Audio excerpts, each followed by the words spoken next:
فقال الله تعالى في كتابه الكريم: أعوذ بالله السميع العليم من الشيطان الرجيم. بسم الله الرحمن الرحيم. يا أيها الناس اعبدوا ربكم الذي خلقكم والذين من قبلكم لعلكم تتقون. وقال النبي صلى الله عليه وسلم: عن عثمان رضي الله عنه النبي صلى الله عليه وسلم: خيركم من تعلم القرآن وعلمه. صدق الله العظيم وصدق الله على نبيه الكريم. Syukur kepada Allah, bersalawat kepada Rasulullah. Mudah-mudahan pada subuh hari ini, pada majlis yang dimuliakan Allah, pada minha arba'atun hurum, 4 bulan yang dimuliakan Allah, 124.000 para nabi dan rasul yang Allah turunkan ke muka bumi ini, 313 orang rasul, 25 nabi yang wajib diimani, seluruhnya mulia. Tapi ada satu yang paling dimuliakan Allah, baginda Nabi Muhammad sallallahu alaihi wasallam. 124.000 para malaikat yang diciptakan oleh Allah seluruhnya mulia. Tapi ada satu yang paling dimuliakan Allah, Ruhul Qudus Jibril alaihi salam. Seluruh masjid yang ada di muka bumi ini mulia. Tapi ada 3 masjid yang paling dimuliakan Allah: Masjidil Haram, Masjid Nabawi, dan Masjidil Aqsa. Dan di antara satu minggu ada beberapa hari. Di antara hari dalam satu minggu ada yang paling dimuliakan Allah, Sayyidul Ayyam, hari Jumat. Di antara 12 bulan ada satu bulan agung Ramadan. Dan setelah bulan Ramadan ada minha arba'atun hurum, 4 bulan yang dimuliakan Allah. Bulan itu bernama bulan Zulqa'dah, bulan Zulhijjah, bulan Muharram, dan bulan yang terjepit di antara Jumadil Akhir dengan bulan Sya'ban, yaitu bulan Rajab. Barang siapa yang beramal pada 4 bulan ini, amal mereka akan dilipat gandakan. Barang siapa yang berbuat dosa pada 4 bulan ini, dosa mereka akan dilipat gandakan. Alhamdulillah, hari ini Allah pertemukan kita dengan salah satu bulan minha arba'atun hurum. Bulan ini bernama bulan Muharram. Salawat beriring salam tidak lupa pula kita sampaikan pada junjungan alam Nabi besar Muhammad sallallahu alaihi wasallam. Allahumma salli ala sayyidina wa nabiyyina wa habibina wa sayyidina wa zuhrina wa maulana Muhammad wa ala ali Muhammad. Yang saya hormati pengurus masjid beserta jajaran, yang saya muliakan para syekh, para muslim, para khalifah, alim ulama, seni pandai, tokoh masyarakat, bapak-bapak dan ibu-ibu yang tidak bisa saya sebutkan satu persatu nama pangkat dan jabatan.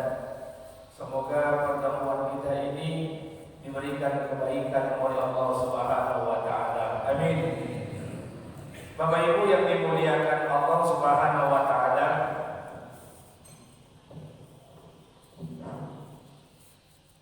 dalam Al-Quran ada 30 juz 114 surah. Ada yang mengatakan 6.666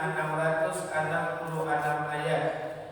Ada yang mengatakan 6.636 ayat.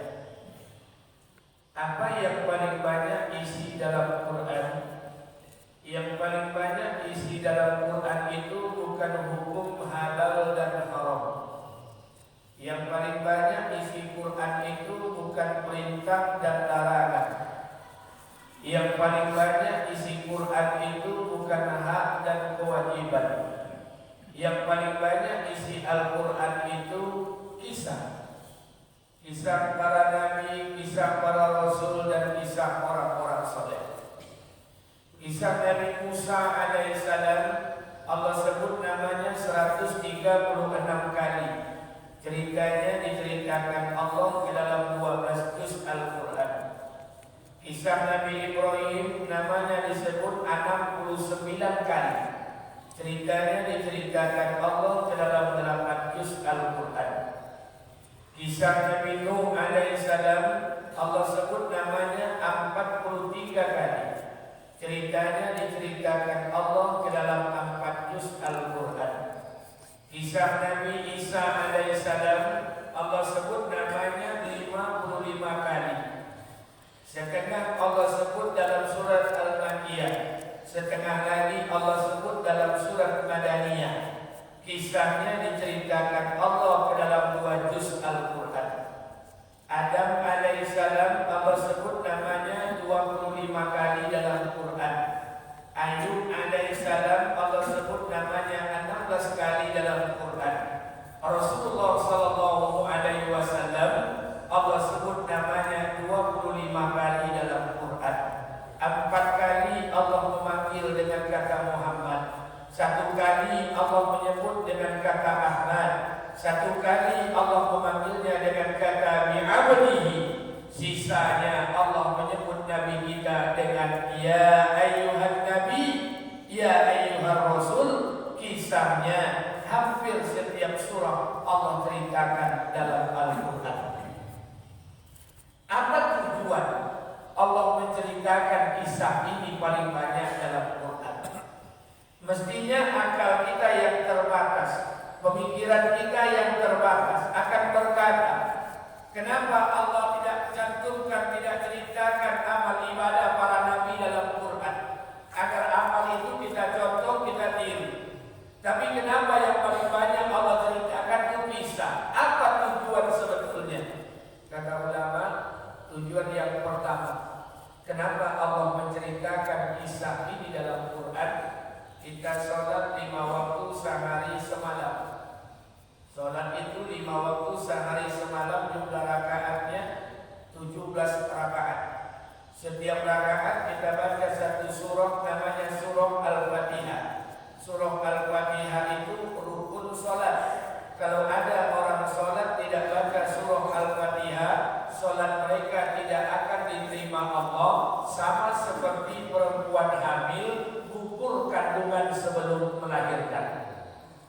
Dalam surah Al-Fatihah ada ayat yang kita baca, ihdinas siratal mustaqim siratal ladzina an'amta 'alaihim.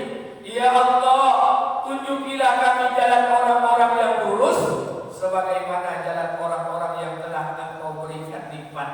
Allah perintahkan kita, wajib hukumnya meminta kepada Allah agar Allah berikan kita kekuatan bisa berjalan di atas jalan mereka. Jalan siapa yang diberikan petunjuk? Jalan siapa yang diberikan nikmat ini? Allah ceritakan dalam Quran 4 jalan saja. 1, minan nabiin, jalannya para nabi, jalannya para rasul. Ikutilah jalan mereka.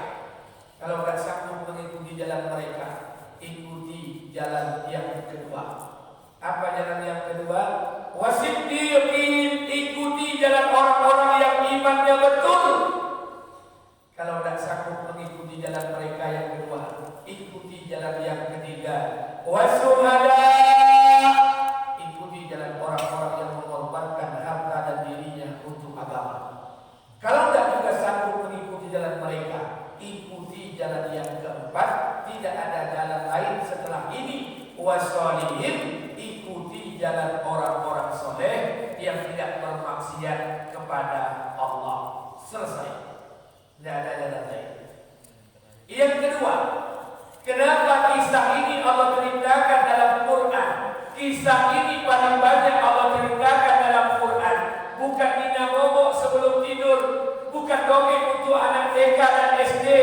Sengaja cerita ini Allah ceritakan dalam Quran agar umat hari ini mencontoh-contoh, meniru-niru semangat, spirit perjuangan dan pengorbanan yang dilakukan oleh para anbiya alaihissalam terdahulu untuk kita buat pada hari ini.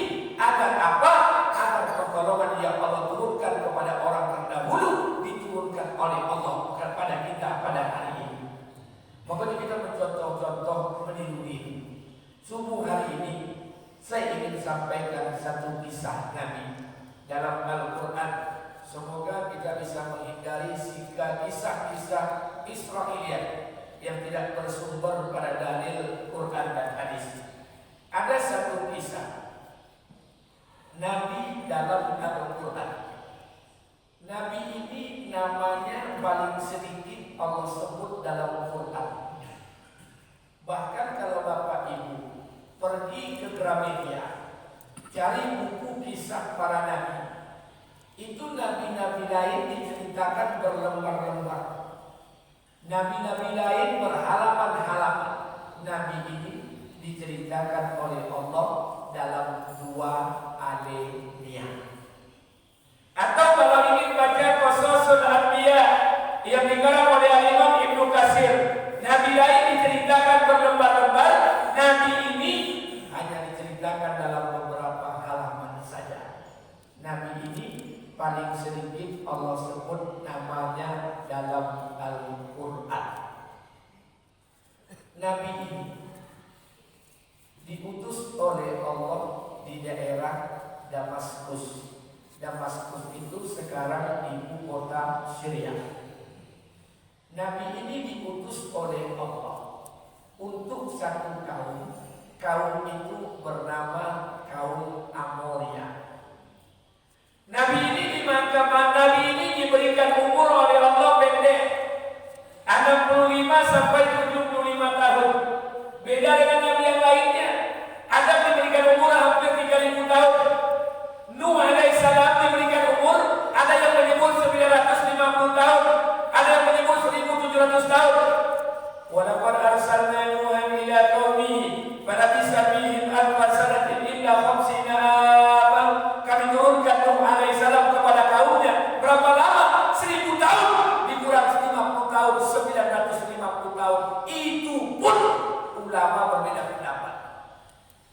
Ada ulama yang mengatakan 950 tahun Nabi Nuh ini bukan umurnya, tapi dakwah Nabi Nuh. Kalau dakwah Nabi Nuh 950 tahun, maaf Bapak Ibu sekalian, kita bandingkan dengan Nabi kita. Nabi kita dilantik jadi Rasul umur 40. Berdakwah di kota Mekah 13 tahun. Berdakwah di kota Madinah 10 tahun. Total dakwah Nabi kita 23 tahun. Dikombinasikan semua umurnya 63 tahun diperkirakan. Kalau dakwah Nabi Nuh 950 tahun, Bapak Ibu boleh bayangkan pada umur berapa ratus tahun Nabi Nuh dilantik jadi Rasul. Makanya ada ulama mengatakan Nuh berumur 1700 tahun. Ibrahim berumur 195 tahun. Nabi ini diberikan umur cuma 65 sampai 75 tahun. Nabi ini dimakamkan menurut perbedaan pendapat para ulama. Jadi ulama berbeda pendapat tentang makam Nabi ini. Yang pertama, Nabi ini dimakamkan di wilayah Kafel. Kafel itu 130 km dari ibu kota Baghdad atau di pesisir Sungai Efrat. Ada yang nggak sampai ke situ? Tidak ada. Jadi kalau pilih banyak coba jalan di luar negeri, biar tahu atau paper sejarah. Dan Pulau Cinta ke Pulau Cinta, jalan. Pulau Cinta, Sungai Gelombang, la ilaha illallah. Maaf. Nabi ini dimakamkan menurut pendapat yang pertama di daerah Kafel, 130 km dari ibu kota Baghdad. 2. Nabi ini dimakamkan di wilayah Palestina, Syam. 3. Pendapat yang ketiga, Nabi ini dimakamkan di Damaskus, Syria. Saya memberikan kajian dikasihkan jumpa dengan salah seorang pimpinan pondok pesantren alumni Syria. Dia katakan Nabi ini yang Ustaz sebutkan itu makamnya di atas kampus kami di atas bukit. Nabi ini bernama Zulkifli alaihi salam.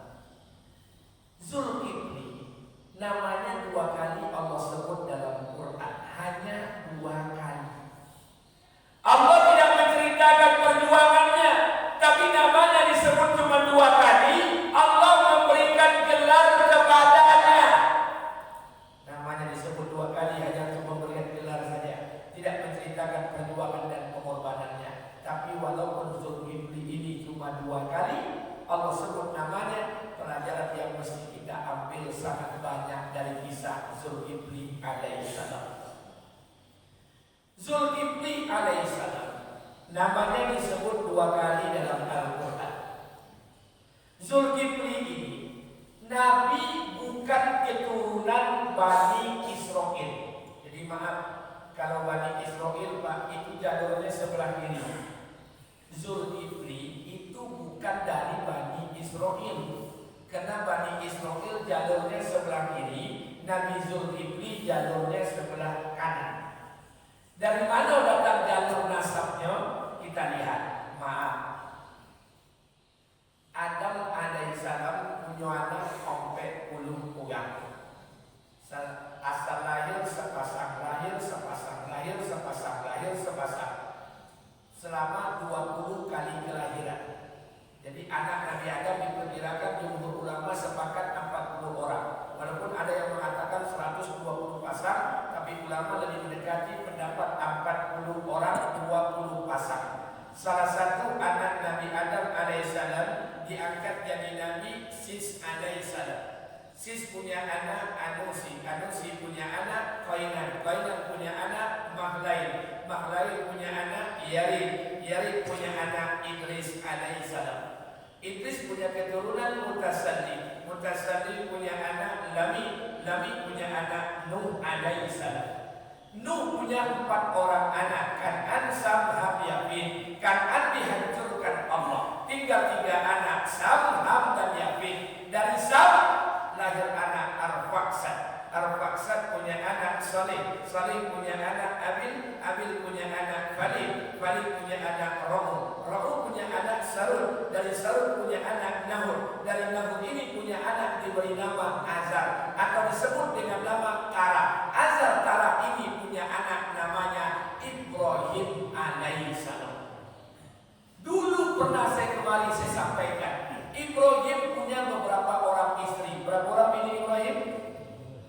Ompeng. Jadi bini Ibrahim itu ompeng. Jadi makanya Pak Sarah jadi orang soleh, bininya nampaknya mesti ompeng. Ibrahim itu bininya ompeng. Yang pertama Sarah, yang kedua Hajar, yang ketiga Profesor Quraisy Shihab dalam tafsirnya Al-Misbah, Kentura, yang keempat Yasdur binti Amar. Ibrahim punya bini ompeng, punya anak 3 boleh. Dari Sarah punya anak Cie, dari Hajar punya anak Cie, dari Kentura punya anak 6, dari Yasdur binti Amar punya anak 5. Ibrahim punya istri 4, punya anak 13. Dari istri pertama Sarah punya anak 1, lambat dapat anak, Nabi Ishak alaihissalam. Ishak punya anak Kombong. Kalau bahasa orang Melayu, kalau bahasa orang Minang, kambah. Kalau bahasa orang Indonesia, kembar. Ishak ini punya anak kembar. Yang pertama diangkat dari Nabi Yakub alaihissalam. Yakub punya anak 12 orang. 12 orang ini dikatakan Bani Israel. Sementara saudara kembaran Nabi Yakub namanya Al-Ais. Al-Ais punya anak Arun, Arun punya anak Amos, Amos punya anak Tawa, Tawa punya anak Ayub, Ayub punya anak Zulkifli alaihissalam. Maka dikatakan Zulkifli bin Ayub, bin Tawa, bin Amos, bin Arad, bin Al-Ais, bin Ishaq, bin Ibrahim, bin Tara, bin Nahur, bin Sarud, bin Ra'u, bin Abil, bin Bali, bin Saleh, bin Arfa, bin Sam, bin Nuh, bin Lami, bin Mutasalli, bin Idris, bin Yarid, bin Mahlail, bin Qainan, bin Anusi, bin Sis alaihissalam, bin Adam alaihissalam. Ada yang bisa buka Pak? Tidak akan ada. Buka kalau lagi piti-piti, tidak akan ada. Itu jalur nasab Zulkifli alaihissalam. Makam Nabi Zulkifli, pendapat ulama 3 tombek. Pak Ustadz kira-kira yang mana makam yang paling betul Ustadz? Tidak tentu dia. Jadi kalau dia bertanya mana makam Nabi Zulkifli yang paling benar, tidak tahu. Karena harus ada tambahan bukti alam sejarah. Jangankan makam para nabi, makam orang soleh juga tidak bisa pastikan. Contoh makam Syekh Burhanuddin, 3 makam. Di Kutu di PKI, Bosojo makam Syekh Burhanuddin. diulakan Pariaman Basuyo makam Syekh Burhanuddin di Kota Lamu Pasir Panarayan. Jalan tuh di bola dua di tengah-tengah tuh Basuyo makam Syekh Burhanuddin. Dan manunan asli Ustaz, Manawa. Tapi kalau ditanya manunan paling lama Ustaz, kamu jawab.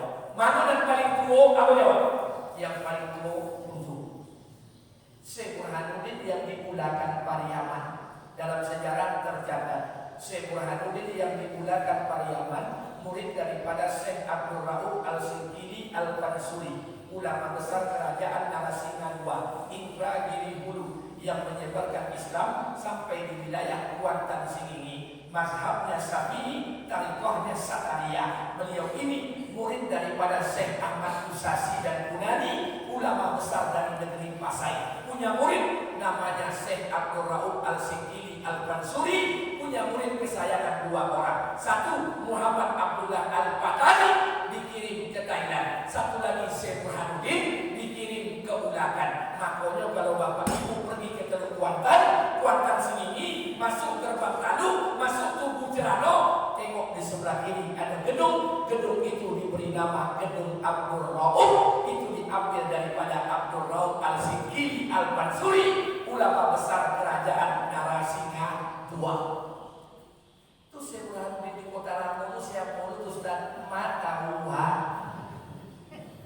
Tapi sejarah membantah, sejarah menyampaikan Syekh Burhanuddin yang di Kota Lamu adalah perpanjangan daripada Syekh Burhanuddin yang di untuk penyebaran agama Islam. Tapi maaf Pak, makom itu tidak selamanya kuburan.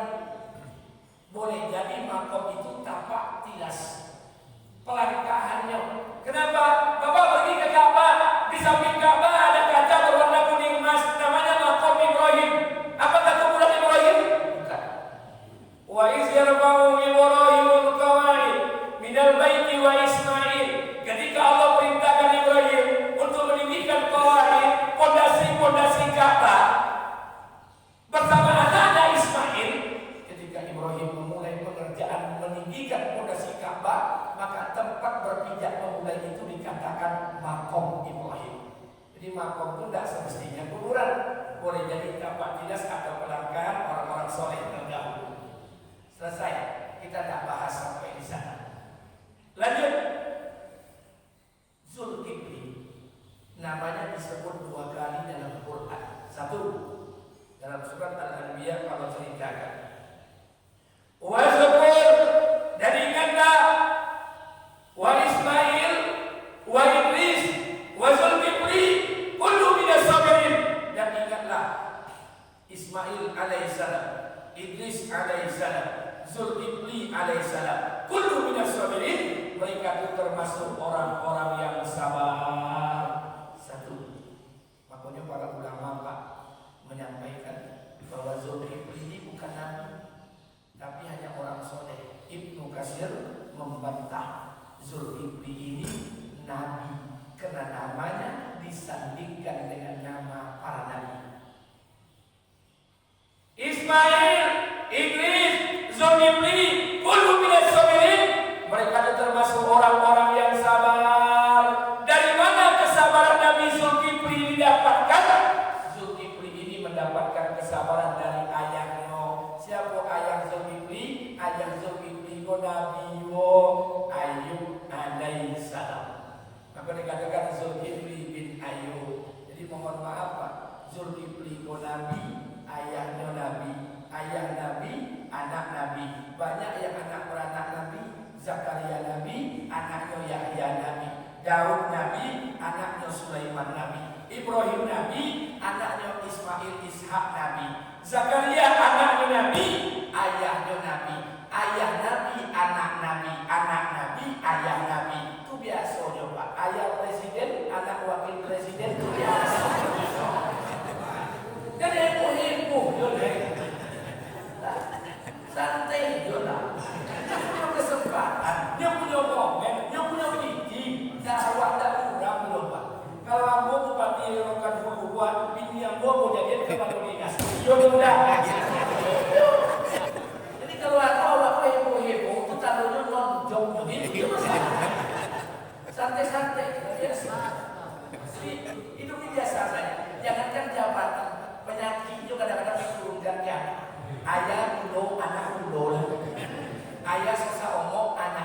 bikin satu. Jadi kalau saya mau Ustaz kuning lagi. Ustaz walaupun mohon maaf Pak, di TPS Bapak tetap Pilpres mengundang Anies Baswedan. Insya Allah Presiden awak yang akan dilantik disuruh sama Wiwi. Apa yang mau PB boleh biasa-biasa. Jangan salahkan orang, salahkan kita. Mohon maaf karena kata ulama kita, pemimpin itu cerminan rakyatnya. Kalau rakyatnya bukan butuh, itu pemimpinnya penghijau. Kalau rakyatnya tukang olah, itu pemimpinnya tukang hijau. Jadi jangan salahkan pemimpin, salahkan kita, Pak. Maaf, kita dalam masjid bukan orang baik, Pak. Kita tidak nampak tampang tukang olah. Nama aku banyak bikin jari Amerika dari Jadi jangan salahkan orang, salahkan diri kita, perbaiki diri kita, jadikan diri kita orang baik. Mudah-mudahan dengan kebaikan ini jadi wasilah Allah melahirkan pemimpin yang terbaik di negeri kita ini. Amin. Itu baru mana tidak dan ditambah keburukan kita tinggalkan Pilpres rumah. Lanjut Zulkifli. Dari mana? Ikut sampai jam berapa Pak? Ikut jam berapa tadi?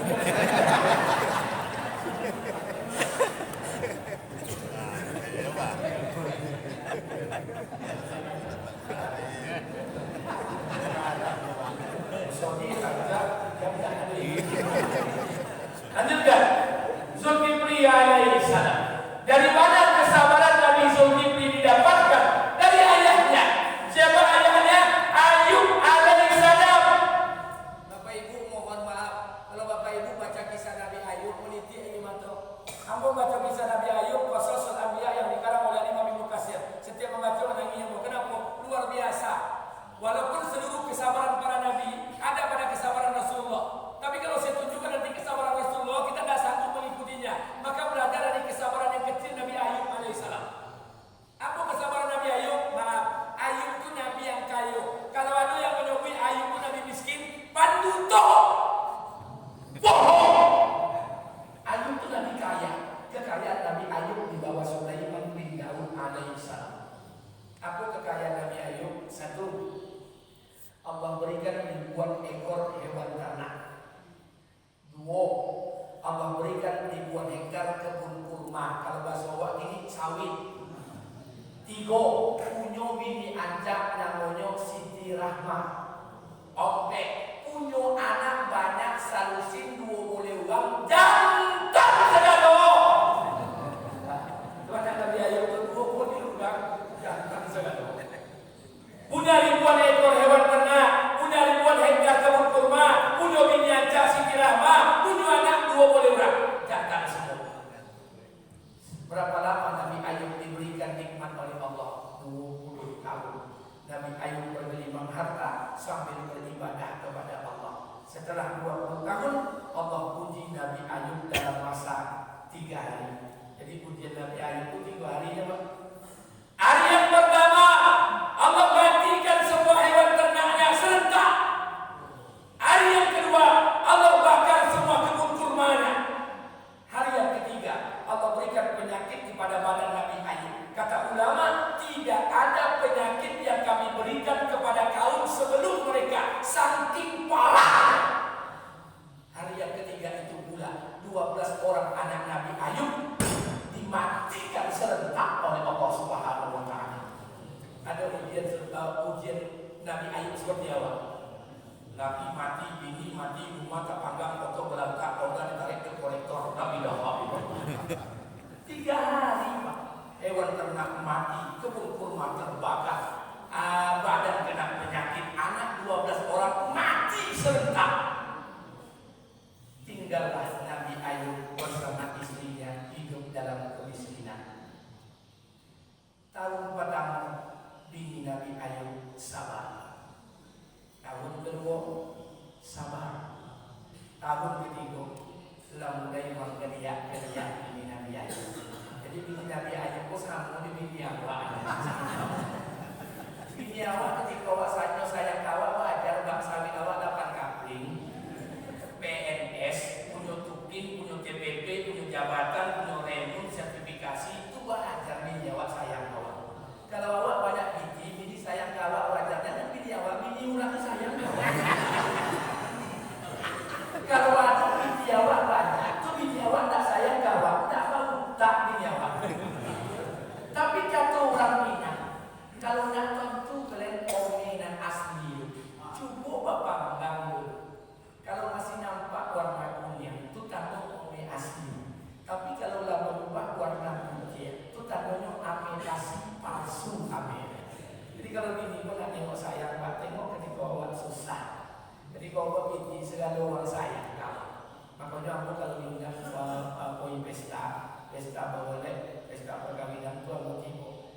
kamu jangan datang, tapi sekali datang. Itu biasanya kompek, jangan berkompek pesta.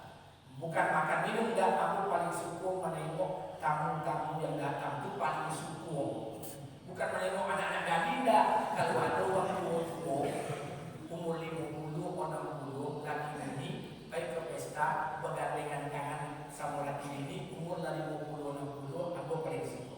Jadi mohon maaf Pak, kalau ada laki ini umur 50, 60 boleh ke pesta oleh pesta perkawinan bergandeng tangan laki ini umur 60 itu bisa dipastikan Pak, gak siapa kok masih bodoh di bawah. Tapi kalau lah jalan dulu lagi buko, bini belakang itu tanda banyak kan yang potong di bawah. Jadi nak tengok saya, tengok ketika tahun pertama sabar, tahun kedua sabar, tahun ketiga apa kata istri Nabi Ayub? Bang, iya deh. Bukankah abang Nabi? Iya. Bukankah abang utusan Allah? Iya. Angkatlah tanganmu, doalah kepada Allah. Kalau Allah tidak mengembalikan hewan ternak kita, tidak apa-apa. Kalau Allah tidak mengembalikan kebun kurma kita, tidak apa-apa. Kalau Allah tidak mengembalikan anak kita yang mati 12 orang, tidak apa-apa. Tapi mintalah ke Allah Bang, agar Allah menyembuhkan penyakit di badan abang Bang. Apa kata Nabi Ayub? Wahai istriku, sudah berapa lama Allah berikan kita nikmat? 20 tahun Bang. Sudah berapa lama Allah uji kita dengan kemiskinan? Baru 3 tahun. Kata Ayub, wahai istriku, aku malu mengangkat tangan kepada Allah.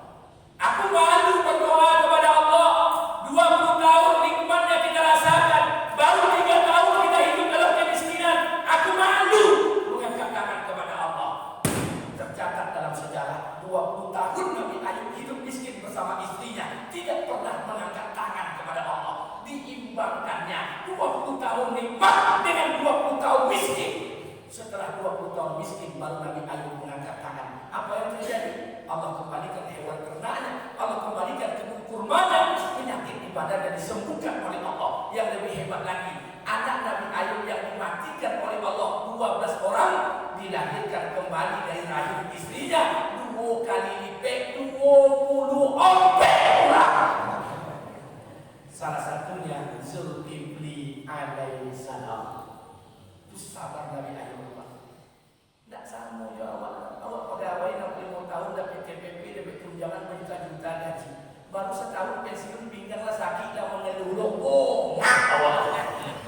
Malu kita dengan Allah.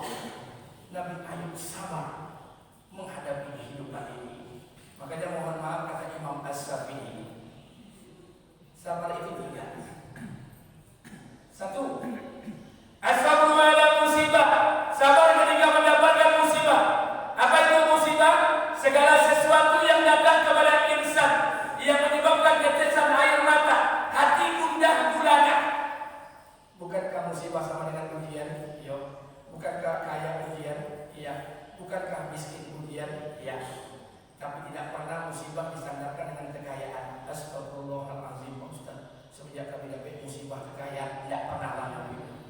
Musibah ini sandarannya kesusahan tetesan air mata. Kalau musibah ini terjadi, ma'asaba min musibatin illa biiznillah.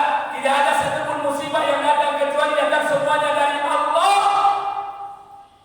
1. Orang yang sabar ketika musibah terjadi kepadanya, pahala dan kekuatannya Allah berikan sangat besar kepadanya. 1. 2. As-sabru ala ta'atihi. Sabar dalam ketaatan.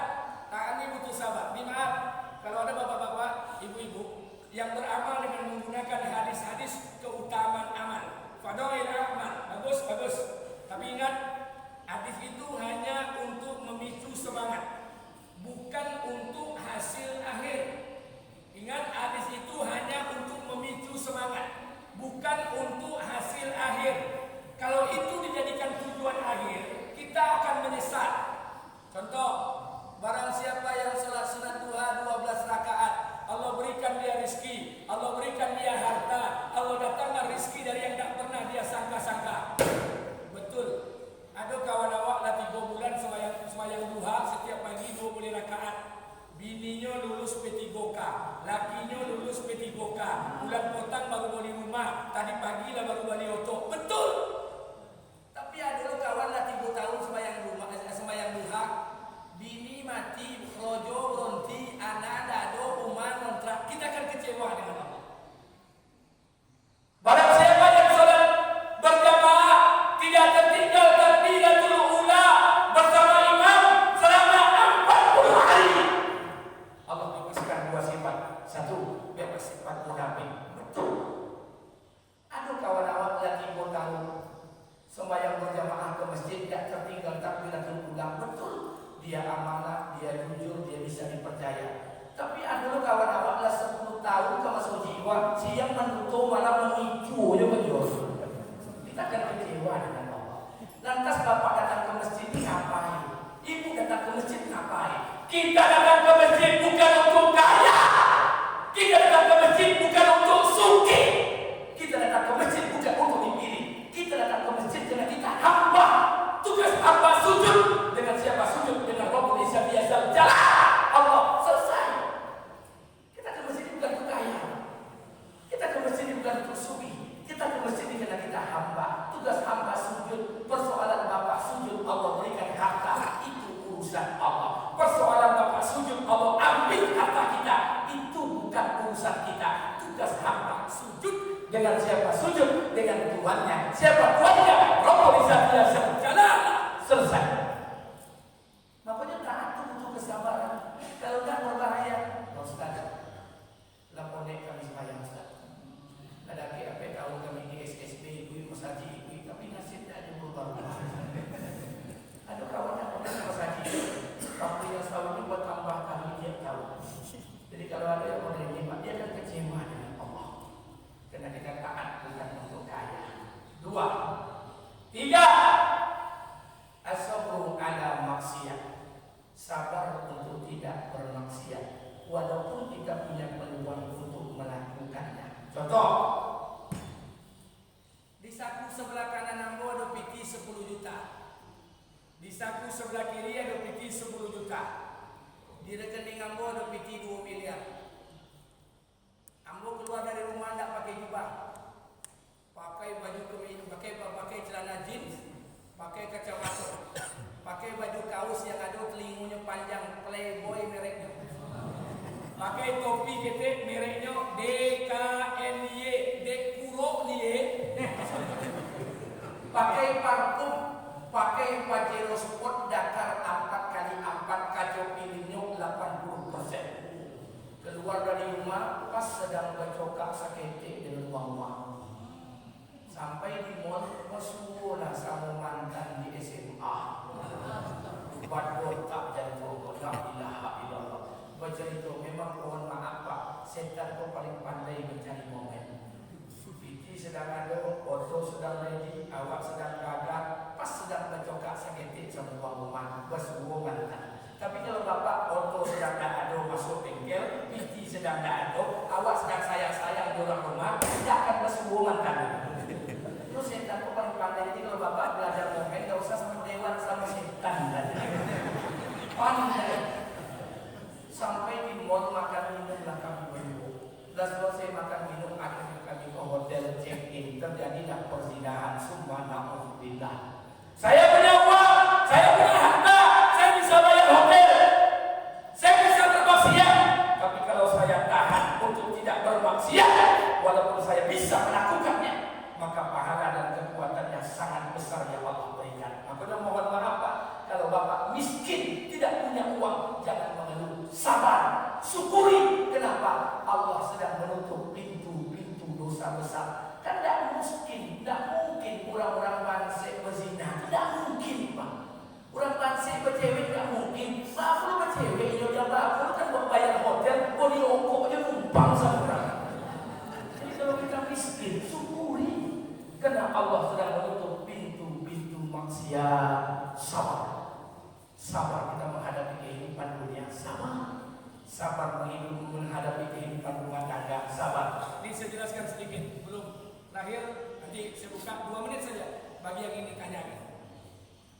Di kampus ada muzakarah dosen alumni Timur Tengah. Ketika itu saya mustami mendengar, bukan mutakalim. Saya hanya mendengarkan pembicaraan mereka. Mereka berdiskusi. Dibacakanlah satu firman Allah. Artinya seperti ini. Wahai para suami, janganlah kau wariskan keburukanmu kepada istri. Disampaikanlah macam-macam tafsir.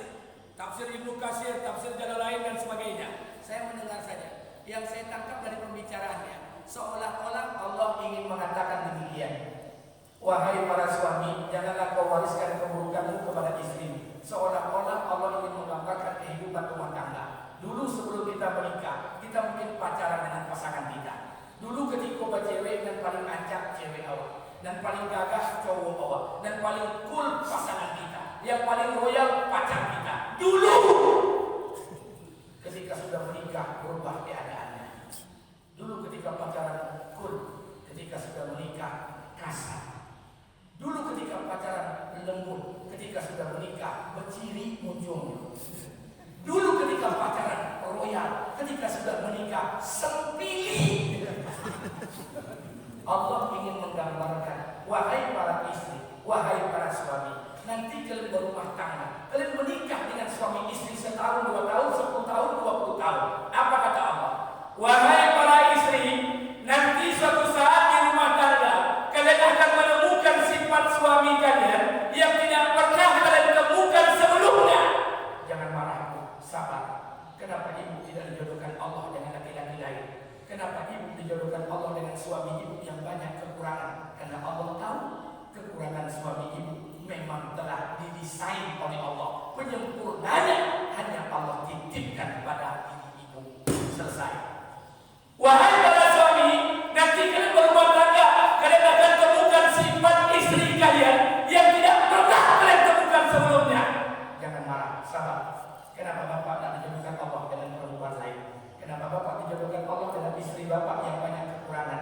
Karena Allah tahu kekurangan istri bapak memang telah didesain oleh Allah. Penyempurnanya hanya Allah titipkan pada diri bapak. Selesai.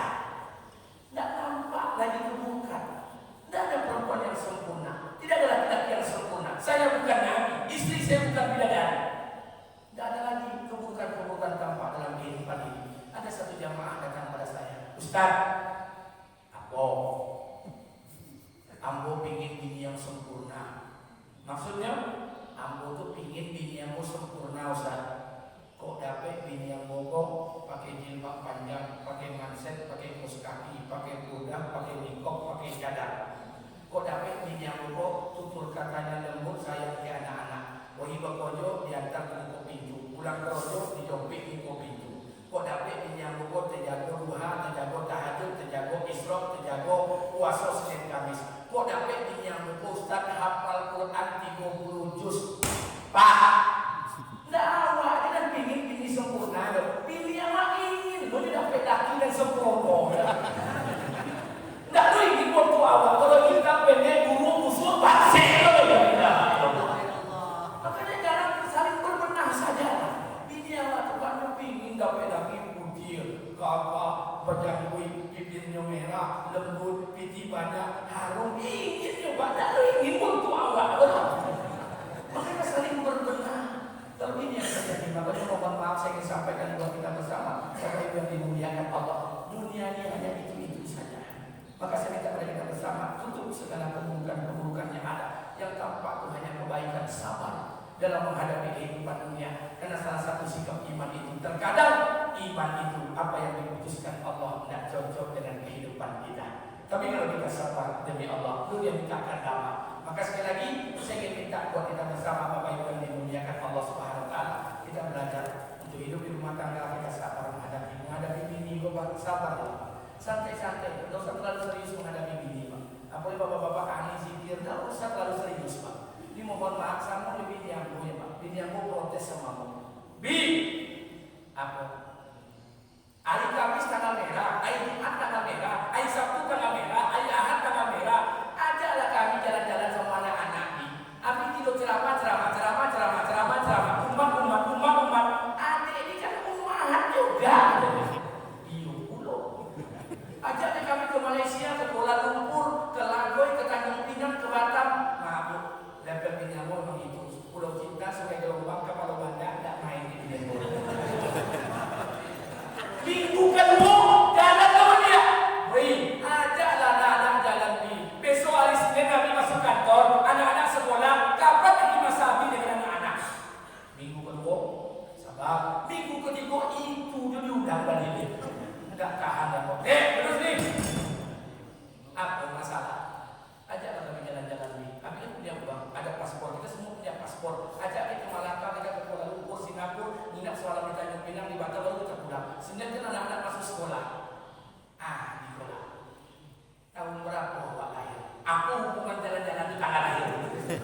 Maksudnya tahun berapa awak nikah? Yo aku hubungan nikah sama jalan-jalan. Aku tanya tahun berapa nikah? Tahun 2006. Dah berapa tahun awak nikah? 80 tahun. Dek aku bisa nikah. Iya kena jodoh Nabi. Di situlah masalah. Karena ada pepatah mengatakan kalau jodoh tidak kemana-mana, aku tidak kemana-mana. Itu biasa-biasa. Dengan tak heboh-heboh. Ibu kalau dan bagi no adanya. Kamu tidak makin nabi ini, kamu masih berusia jowo. Lolok awak di rumah 3 bulan bertuwi-tuwi tidak berbojo bro. I love to you, you love to me. I belong to you, you belong to me. I can see you, you can see me. Apa kata bini awak? Bang, bawa tak ada berbojo. Istri kan baik. Anak sekolah kan belum. Untuk amansa kan diasuh. Oke lah. Suatu bola di laginya projo dan mereka projo di Malaysia, dikontrak di perusahaan Malaysia. Gaji sebulan 80 juta. Tapi syaratnya 2 tahun sekali baru bisa pulang. Diterima gimana deh? Oke, deal. Tanda. Berangkat dalam itu Kuala Lumpur. Setiap bulan dikirim ke bininya 50 juta. Sampai 7 bulan. Nelpon nak bininya. Assalamualaikum bang. Waalaikumsalam. Abang di mana? Abang tempat kerja. Lamakan abang. Alhamdulillah. Di mana bang? Sehat. Alhamdulillah bang. Biji yang abang kirim 50 juta setiap bulan. Dan buat kamar mandi, buat dapur, rumah wadah, jahit. Alhamdulillah. Dalam mau mengecek apa kata bininya? Bang, hari-hari Idul Fitri tahun kok bisa bang pulang? Kata lakinya, maaf deh, kontrak awal 2 tahun deh, ikut setahun deh. Apa kata bininya? Bang, ibu ikut dah tolong deh, binti gitu bang. Anak-anak butuh kasih sayang. Kontrak tolong 3 bulan di rumah, tidak tolong dengan kasih sayang. Kini dia di binti, tidak tolong dengan binti. Apa tentu bang? Karakter bini awak, ini ingin sekolah awak kawin binti sekarang merampok ya bang. Itu ini biasa-biasa saja. Tidak ada terlalu biasa-biasa saja. Maka saya ingatkan kita bersama untuk segala keburukan-keburukan yang ada. Kita bukan nabi, istri kita juga bukan bidadari. Kita saling berbenah ingin menjadi yang terbaik di kehidupan dunia. Sabar sebagaimana sabarnya Nabi Ayub alaihissalam. Sabar sebagaimana sabarnya Zulkifli. Makanya mohon maaf Zulkifli ini karena kesabarannya dikatakan Nabi yang sabar dan tak pernah marah. Jadi Nabi yang tak pernah marah itu Zulkifli.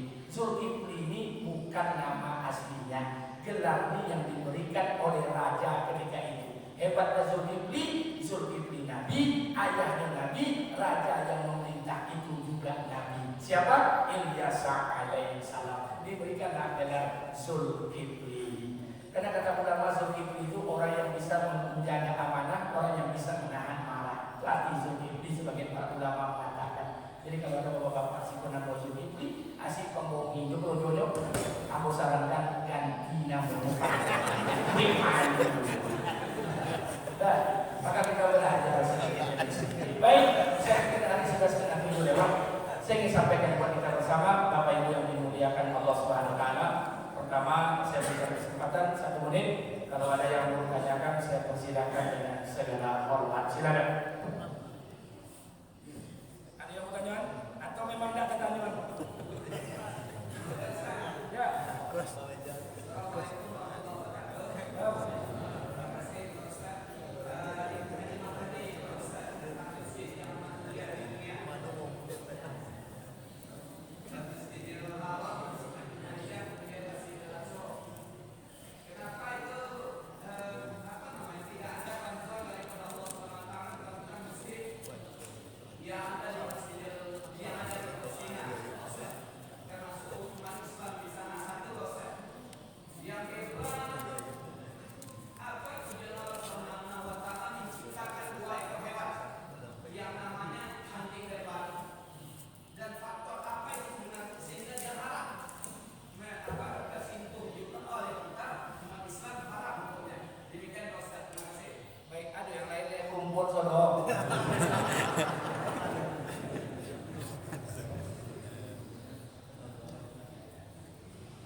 Baik, saya jawab.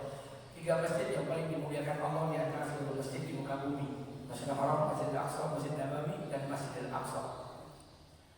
Kenapa pertolongan Allah tak datang di Masjidil Aqsa? Maaf, saya ingin sampaikan buat kita bersama. Saya buat sebuah tamsilan. Apa?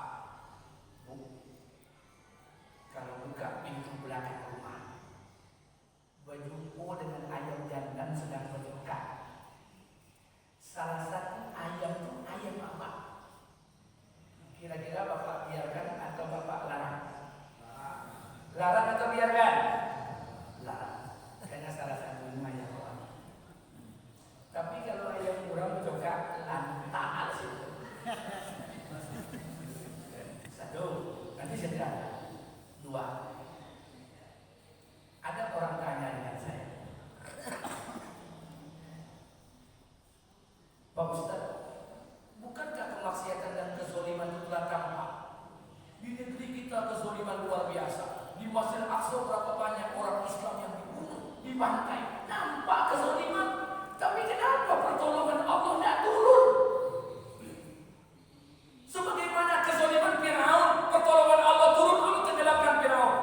Maaf, apabila puncak kezaliman telah sampai kepada puncaknya dan puncak kesolehan telah sampai kepada puncaknya, bertemu 2 kezaliman dengan kesolehan, maka turunlah pertolongan Allah.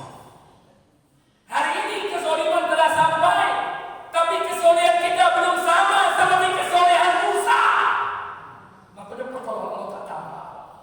Maka dia perbaiki diri itu agar diri kita lebih baik. Kalau bertemu kesolehan dengan kezaliman, pasti turun pertolongan Allah. Kezaliman memanglah sampai, tapi kesolehan Allah sampai seperti Musa. Apa untuk soleh dia mau? Perbaiki diri kita bila Allah. Maka dia kata ulama, merasa soleh adalah sebuah kesalahan, merasa salah adalah hakikat sebuah kesolehan. Belajar. Makanya saya minta kita bersama untuk bantu saudara kita Palestina. Tidak akan mungkin kalau kita mau berjihad, mau mengirim harta kita, mau silakan. Mau doa kita, silakan. Tidak ada masalah. Membantu Palestina, tidak mesti kita beriman. Diciptakan sebagai manusia, wajib hukumnya membantu saudara kita Palestina. Tapi mohon maaf Pak, Israel Palestina pun dari bilang, mulai yang lahir pasal lemo, lah baca kalau Israel Palestina, mulai pasal lemo dulu deh. Sampai gini, gimana cara mendamaikan Pak? La ilaha illallah, tak mau jauh Pak. Kunci yang baca akalnya dulu mana bisa masuk Israel Palestina, lo kalau jangan. Oh maaf, perbaiki diri kita. Minta kepada Allah. Nanti Allah akan selesaikan setiap masalah. Kita tak mampu, itu yang kita mampu. Jadi makanya mohon maaf, perbaiki diri kita. Kalau kezaliman dan kesalahan bertemu dengan puncak, maka pertolongan akan turun. 1, 2. Kenapa menciptakan anjing dan babi? Mata uang. Itu tidak ada satu penciptaan Allah itu yang sia-sia. Nah, nyamuk, apalah bunuh nyamuk, Pak. Ngomong, gigi lagi mati. Nyamuk itu malah gigi juga mati ya Pak. Batolu mati, tapi anak asal dari Batolu 1000. Aku bunuh nyamuk, Masya Allah. Tidak ada satupun ciptaan Allah yang sia-sia. Gara-gara seekor nyamuk, ompek oleh orang profesor di Indonesia yang menemukan penyakit Aedes aegypti jadi guru besar. Dek gara-gara siku nyamuk. Tidak ada yang sia-sia. Allah ciptakan makhluk itu pasti punya hikmah. Kapan hikmahnya? Qabla, indah, ba'da, sebelum, sedang, dan sesudah. Nanti kita akan lihat apa hikmahnya. Jadi ingat, tidak ada satu pun Allah ciptakan makhluk itu dalam keadaan sia-sia. Seperti apapun yang Allah ciptakan. Hari ini hanya kita saja yang belum diberikan pengetahuan oleh Allah untuk mengetahui hikmah setiap ciptaan Allah Subhanahu wa Ta'ala. Terakhir, ada yang tanya lain? Boleh.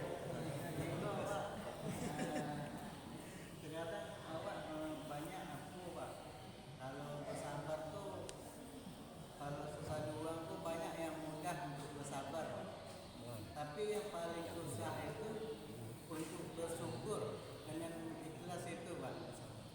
Bagaimana coba untuk bisa bersyukur dengan ikhlas itu Pak? Sabar, syukur dan ikhlas. Saya minta kepada kita bersama, maaf Bapak Ibu. Tugas kita dekatkan diri dengan Allah. Sabar kok ilmu yang paling tinggi, kalau ilmu dan boleh. Nah, sabar kok. Allah suka dengan orang salat, suka. Allah suka dengan orang zikir, suka. Allah cinta dengan baca Quran, cinta. Tapi ingat, inna Allah ma'as sabirin. Allah tidak hanya cinta, Allah dekat dengan orang yang sabar. Kapan kita bisa sabar? Kapan kita bisa bersyukur? Kapan kita bisa bersyukur dan bersabar? Tugas kita dekatkan diri dengan Allah. Nanti Allah akan titipkan sifat sabar, sifat ikhlas dalam kehidupan kita. Kapan itu? Nanti ketika Allah berikan tarbiyah, tazkiyah dan mau'izah. Ketika Allah berikan ujian dan Allah titipkan sifat sabar. Sabar pun tidak bisa berteori. Kalau ada orang merasa dirinya ikhlas, sesungguhnya dia perlu belajar ikhlas. Nanti Allah akan titipkan sifat itu kepada kita. Tugas kita hari ini dekatkan diri kita dengan Allah. Nanti Allah akan latih kesabaran kita. Makanya mohon maaf, Ibrahim itu Abul Anbiya, bapaknya para nabi. Puncak pengorbanan tertinggi itu Ibrahim. Kenapa Ibrahim itu dijaga oleh Allah 19 keturunannya? Dari keturunan Ibrahim itu seluruhnya lahir para nabi, para rasul. Kenapa? Ibrahim sampai kepada puncak keikhlasan yang tertinggi. Nah, Ibrahim punya anak itu 9 model itu keturunan Nabi dan Rasul. Kenapa? Ibrahim sampai kepada puncak kesabaran dan keikhlasan yang tertinggi, menyembelih anaknya. Langsung Allah ganti dengan kambing. Tapi maaf, walaupun Ibrahim itu ikhlas, apakah anaknya ikhlas? Belum tahu. Setelah Ibrahim muncul Ishak, setelah Ishak muncul Yakub. Yakub kok cucunya Ibrahim. Yakub kok bersuara dengan Ibrahim, bersuara. Yakub punya anak 20 orang, Yusuf. Yusuf ke mimpi. Apa mimpinya? 1 bulan, 1 matahari, 11 bintang sujud di hadapanku, wahai ayah. Kata Yakub, wahai Yusuf, angjan sopi-sopi mimpi yang kok. Kata Yakub, ini mimpimu, ini tanda bahwa kau jadi nabi besok. Maka Yakub mencurahkan kasih sayangnya kepada Yusuf. Ini yang menyebabkan 11 orang saudara Nabi Yusuf membenci Yusuf dan mencelakakan Yusuf alaihissalam. Maka dibawa Yusuf ke sumur, ditenggelamkan, kemudian diambil baju Yusuf, diusapkan dengan darah. Apa kata 11 orang adik-beradik Yusuf? Wahai ayah, saya ini abang yang dapat tanggung jawab. Adik kami Yusuf sudah dimakan oleh binatang buas. Apa kata Yakub? Wahai anak-anakku, berkatalah yang jujur.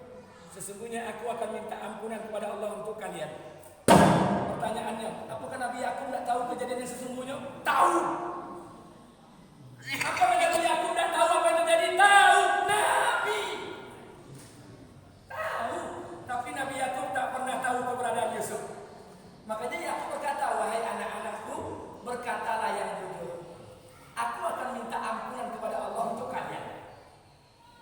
Berapa lama Nabi Yakub? Bahkan Nabi Yakub menangis karena kehilangan Yusuf. Dia tahu kejadian yang sesungguhnya. Dia tahu apa yang terjadi. Tapi dia tak pernah tahu di mana keberadaan Yusuf.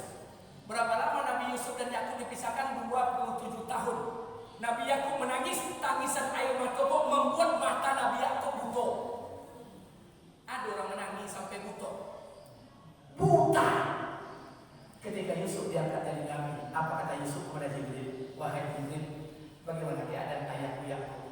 Kata Jibril, ayahmu sehat-sehat saja, tapi matanya telah buta. Kenapa wahai Jibril? Kata Jibril, ayahmu telah menangis 27 tahun kehilangan engkau. Tetesan air mata itulah yang telah menyebabkan matanya buta. Kata Jibril, wahai Yusuf, seandainya ayahmu mengikhlaskan kehilangan anak satu-satunya yang disayangi Yusuf, sebagaimana kakeknya dahulu mengikhlaskan Ismail alaihissalam, maka Yusuf akan didatangkan oleh Allah saat itu juga, sebagaimana Allah mengganti Ismail menjadi seekor kambing saat itu juga. Ikhlas itu puncak keikhlasan. Belajar. Saya belajar, kita semua belajar. Kapan berakhir belajar? Nanti ketika sakaratul maut. Kita baru selesai belajar. Sekarang belajar banyak. Kalau dia mengatakan saya ikhlas, dia perlu belajar untuk ikhlas. Karena ikhlas dan sabar itu akan dititipkan oleh Allah bagi siapa orang yang dikehendaki. Jadi mohon maaf, terima apa yang diputuskan Allah. Terima saja, no problem. Tidak perlu takut dengan kehidupan ini. Ini yang katakan Allah. Man aslama wajhahu lillah wa huwa muhsin falahu ajruhu inda rabbih wa la khaufun 'alaihim wa la hum yahzanun. Barang siapa yang menyandarkan urusan bulan-bulan kepada Allah, dia sandarkan wa huwa muhsin, dia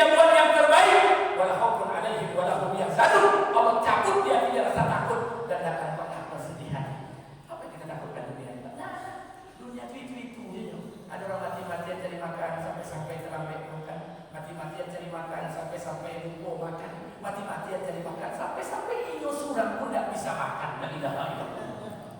Mati-matian cari piti, dapat piti masukkan ke rekening. Ketika sakit, mati-matian lu ambil piti dari rekening untuk bawa ke rumah sakit. Itu dunia. Jangan. Dunia ini lagi malah. Oleh karena itu, cukup saya pikir kepada kita bersama, saya ingin sampaikan buat kita bersama. Merasa soleh adalah sebuah kesalahan. Merasa salah adalah hakikat sebuah kesolehan. Baik menjadi orang penting, tapi jauh lebih penting lagi kalau kita menjadi orang yang baik. Tidak ada satu butir nasi pun yang masuk ke mulut manusia yang tidak akan diminta pertanggungjawaban di hadapan Allah. Jangan kalian hina para pendosa, seolah-olah kalian tidak pernah berbuat dosa. Tahukah kalian? Nanti di hari kiamat penghuni surga yang paling banyak adalah orang-orang yang berbuat dosa kemudian bertaubat, bukanlah orang-orang yang merasa suci kemudian dia akan tersesat. Maka sekali lagi saya minta pada kita bersama, padi yang tidak tanam belum tentu akan tumbuh, apalagi padi tidak pernah kita tanam. Sebelum kita tutup dengan doa, saya sampaikan informasi sejenak buat kita bersama. Kami tadi malam dari Masjid Nurul Iman di Pantai Raja Sungai Padang baru selesai acara jam 10, jam 11. Masuk ke Kota Tengah lebih kurang sekitar jam 4 subuh. Dan insya Allah habis kajian ini sarapan sebentar, kami akan melanjutkan kembali. Nanti ada acara lagi sore dan malam. Oleh karena itu saya bersama pribadi mohon izin dan mohon maaf yang sebesar-besarnya. Kemudian yang kedua, saya tinggal di Pekanbaru, Desa Kalaibangun, Kecamatan Tamang, Kabupaten Kampar. Bapak Ibu yang sudah sampai ke rumah saya, alhamdulillah. Saya tinggal di Desa Kalaibangun, Kecamatan Tamang, Kabupaten Kampar, Dusun 2. Tidak jauh dari rumah Ustadz Abdul Somad. Kalau rumah Ustadz Abdul Somad, jembatan sebelah kiri Masjid Ibadur Rahman. Kalau saya sesudah jembatan sebelah kanan Masjid Al-Ikhlas. Alhamdulillah, saya tinggal di sana sudah hampir 18 tahun. Saya punya masjid namanya Masjid Al-Ikhlas. Dulu namanya Musola, sekarang kami sudah rubah 3 tahun ini jadi masjid. Alhamdulillah, Bapak Ibu kalau berkunjung ke sana silakan. Di sana salat maghrib, isya, subuh, asar, zuhur. Itu maghrib, subuh, isya itu diperkirakan jemaah laki-lakinya sudah hampir 180 orang untuk laki-laki saja. Di luar perempuan. Oleh karena itu kajian maghrib, subuh sudah mulai aktif di sana. Ketua masjidnya saya, ketua yayasannya saya. Berdasarkan hasil rapat pengurus masjid, saya diminta Pak Ustadz tolong sampaikan kondisi masjid kita di setiap Ustadz ceramah di daerah-daerah. Maka saya sampaikan kepada kita bersama, alhamdulillah masjid kami sudah selesai semuanya pembangunan, sudah selesai. Hampir 3 tahun ini berubah jadi masjid. Tapi ada satu kendala, masjid saya itu, saya ketua masjidnya, saya ketua yayasannya, sudah hampir 3 tahun belum memiliki karpet masjid. Kami sekarang sedang menggalang ingin mencari karpet masjid lebih kurang 397 meter. 1 meter itu 350.000. Baru dapat uang di angka 82 juta.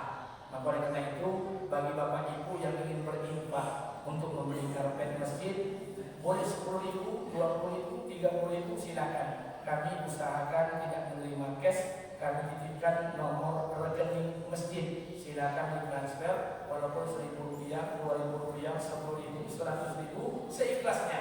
Mudah-mudahan ini menjadi berkah buat kita bersama. Sekali lagi, kami mengusahakan tidak menerima uang cash karena timbul fitnah dan sebagainya. Pengurus titipkan nomor rekening Masjid Al-Ikhlas atas nama BRK Syariah, atas nama Masjid Al-Ikhlas. Mudah-mudahan bantuan Bapak Ibu dibalas oleh Allah Subhanahu wa taala dan mudah-mudahan tahun ini masjid kami memiliki karpet. Amin. Amin amin ya rabbal alamin. Lebih dan kurang saya mohon maaf. Sekali lagi saya atas nama pribadi beserta rombongan mohon maaf yang sebesar-besarnya.